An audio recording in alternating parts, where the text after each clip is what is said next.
let's spice it up a little bit, and we're going to be showing a metaphor for a neuron, the basic building block of the brain. And our metaphor is a space alien. So this can actually get us quickly on board with what neurons are doing. They have these kind of legs that come out. Those are called dendrites. And those legs have little spines or toes on them called dendritic spines. And then a neuron has an arm that reaches upwards. That's called an axon. And so what neurons do is they like to reach out and tickle the toes of an adjoining neuron. So what this really means is that they are reaching out and sending an electrical signal that jumps that little gap through neurotransmitters and moves along to the next neuron. And what's happening when you're learning anything is that you are making connections between neurons in long-term memory in the neocortex.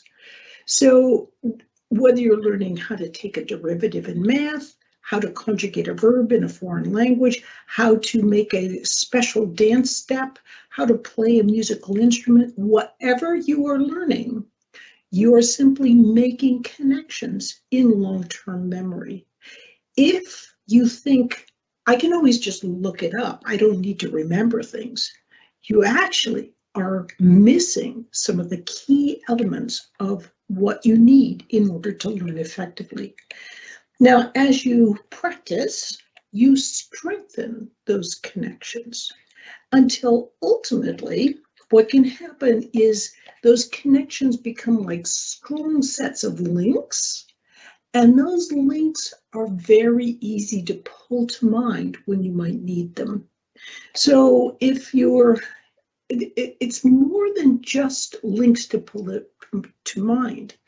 When you understand a concept, you have a pattern in your brain, and it's easy to take that pattern and use it to bridge into learning new things.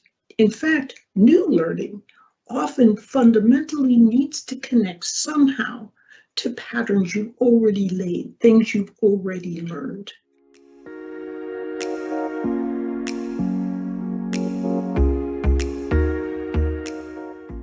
And also what's in this mixture is the vital importance of sleep. So if you look, here is a light microscopy image of a living dendrite, that leg of the neuron, and this is before learning and before sleep. If you can imagine after learning and after sleep, what would the dendritic spine look like then? Would it be fatter? Would it have more dendritic spines? What do you think? Let's see. Wherever you see a blue triangle here, for example, here's a blue triangle, you can see that there's a dendritic spine that has emerged that was not there before. This dendritic spine is larger. It's got a bigger head on it. And indeed, during sleep, what happens is your brain can run through those connections. It sends electrical and neurotransmitter signals over and over again, hundreds of times, and this helps strengthen learning. So you learn a little bit now or during the day, but it's at night that those connections really get strengthened in. So you want to, one thing you want to do is ensure you study during the day, or your students study as appropriate. But a little trick is right before they go to sleep at night, that's not when they study, but it just draw to mind over 2 or 3 minutes the key element they're trying to learn or understand or remember.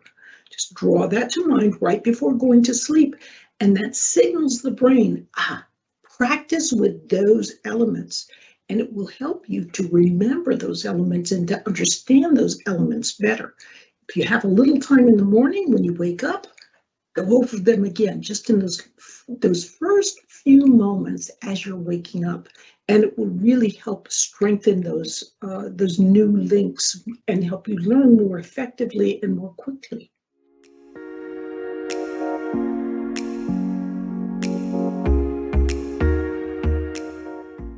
So the different ingredient we're going to go to now in learning is the idea that learning involves two very different modes. One of them I'll call focus mode, or psychologists call it the task positive network. The other mode of thinking is what I call diffuse mode. Psychologists call the task negative network, or neuroscientists call it the default mode network. As it turns out, learning goes back and forth between these two different modes. In fact, neuroscientists even just found these modes initially because they were having people focus on this task, focus on this task, focus on this task. And then while they were waiting in between tasks and doing nothing, they found the brain fell into a completely different pattern, that diffuse mode or default mode network. And it's kind of like the athlete who has to really concentrate and expend energy as opposed to relaxing. The brain needs to concentrate, expend energy as it's learning, but it also learns when we're relaxing. But to better understand the differences between these two modes, we should use a metaphor. And the metaphor we're going to use is that of a pinball machine.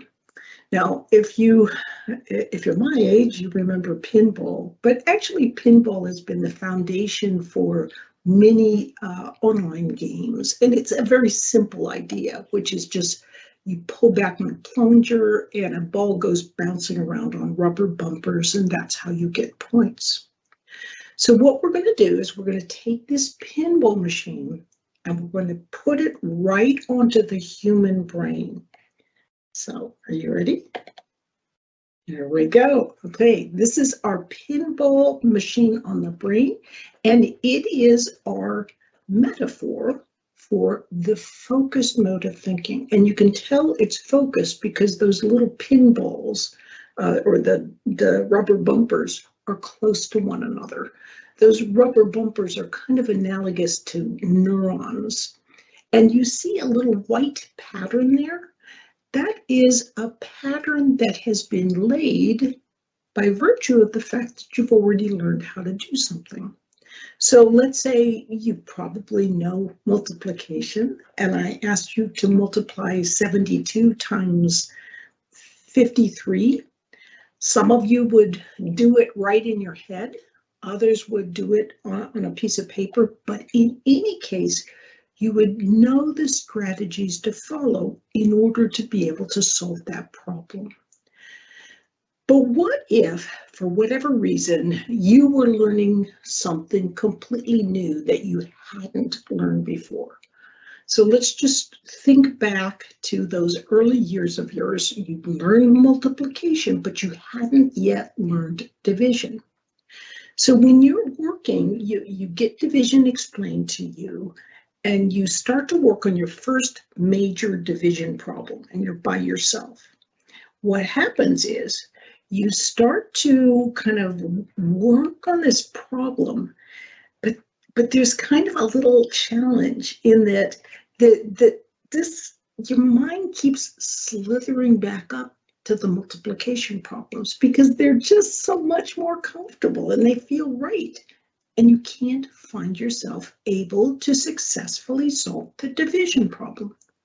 So you might kind of keep reading the book and get a little bit anxious about that book and what it's doing, and you finally you get really frustrated and you just walk away from the book.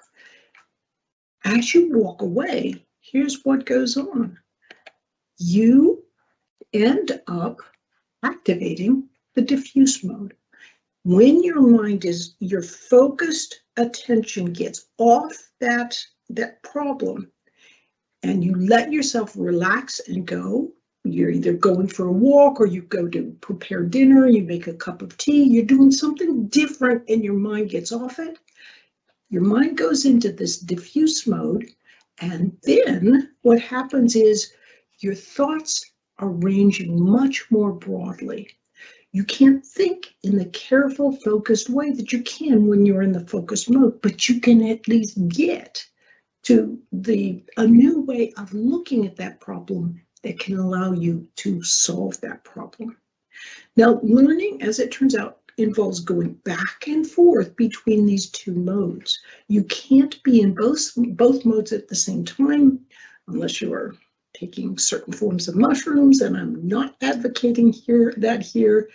Also, interestingly, those with ADHD have a deficit in dopamine that means that when their focus mode is triggered, often, coincidentally, that diffuse mode is triggered. This is why they can be looking, but then also kind of distracted. And this distraction can happen unless they are intently interested in something, in which case they can hyper focus on this.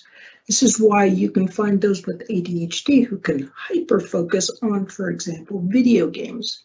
So if you can capture the attention and the interest of a person with ADHD, they can actually do hyper focus, and they can bring in that concomitant creativity which comes with ADHD.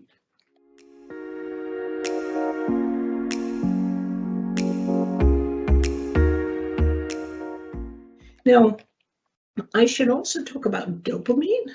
Dopamine is often conveniently referred to as the feel-good molecule. It's what is released when we get unexpected rewards. And the thing about dopamine is that it's released throughout the brain, but in particular, it is released when we are learning something new. And in fact, it turns out that mice who have their little dopamine systems inactivated can't learn anything new. So dopamine is a critical thing in learning. And I'll give you an example of why it's so critical and why evoking curiosity amongst your students is so important. And even if you're a student, evoking your own curiosity about what you're studying by even faking yourself out. If you hate what you're studying, just sit down and say, I love this stuff and I'm really curious about, and make a question and try to encourage those feelings. It does work. But if you're trying to solve a problem, you're trying to solve it and then you can't solve it.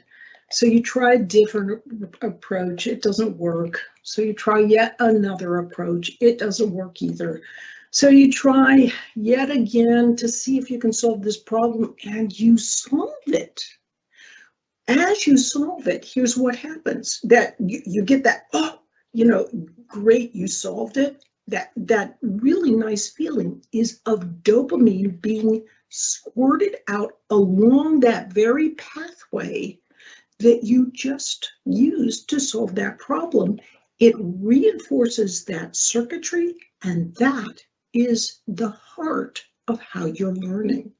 So dopamine, that aha feeling when you solve something you've been curious about, is how you really begin learning in those areas. So it's dopamine and curiosity are quite important. I like to refer to curiosity as either the king or the queen of learning.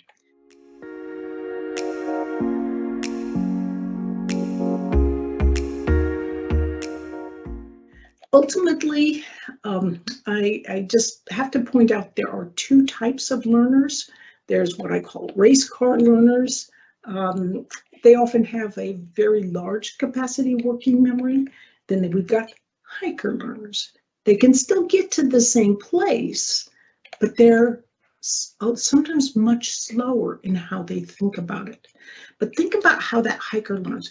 A hiker learns I mean, they're much slower, but they can reach out, they can touch the leaves on the trees, they can smell the pine in the air, they can hear the birds. Completely different experience from the race car driver, and in some ways much richer and deeper. In fact, there are Nobel Prize winners who attribute their ability to have won the Nobel Prize to the fact that they were so slow and it was really hard for them and they weren't as fast as all these other race cars, but that allowed them to see errors that the race cars just jumped right over. So being a hiker is not necessarily a bad thing at all. The world needs both types of learners.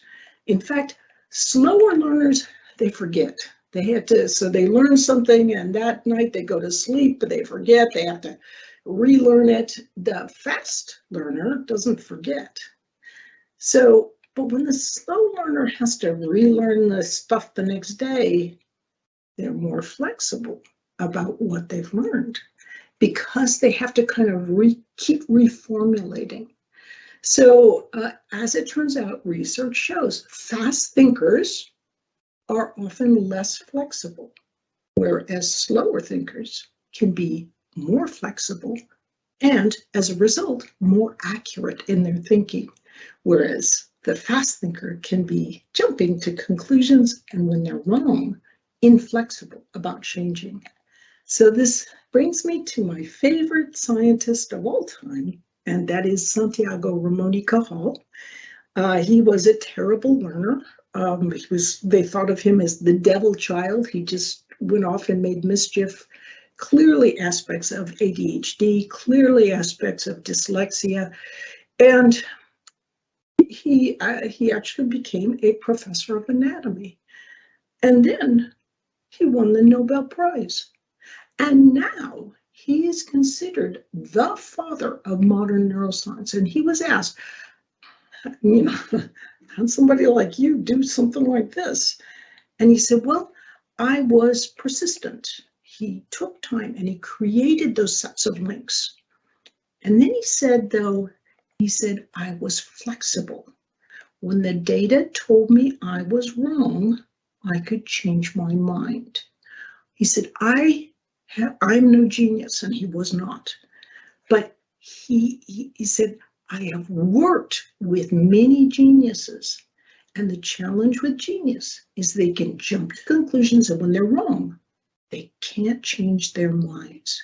So for you as learners, for you as teachers, remember, brains can change. It comes from within.